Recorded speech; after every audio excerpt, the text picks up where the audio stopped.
Hey, what's up guys? Today I have this Alpaka Zip Pouch Pro. I'm gonna review it. I've been using it quite a lot and I really love it. So I'm gonna show you the features of it. It has a main zipper here in the center where you can of course carry your favorite coin. Goes in here. And then also you can have some cash, some cards that goes in the center. It has a very nice orange ripstop nylon fabric. And then you also have a secondary zipper here with YKK Aqua Guard zippers.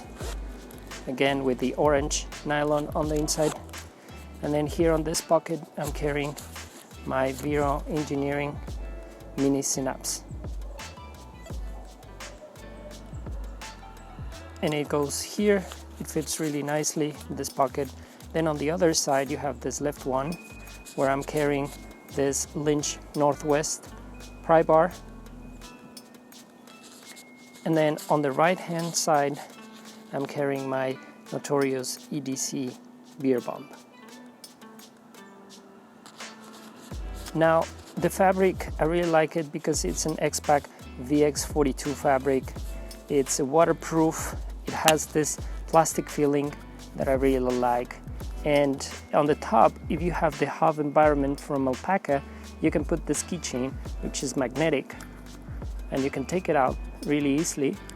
And this top part, you can put it into your favorite backpack or even your belt. So then I'm gonna show you how a nice photo would look like, and it will look something like this.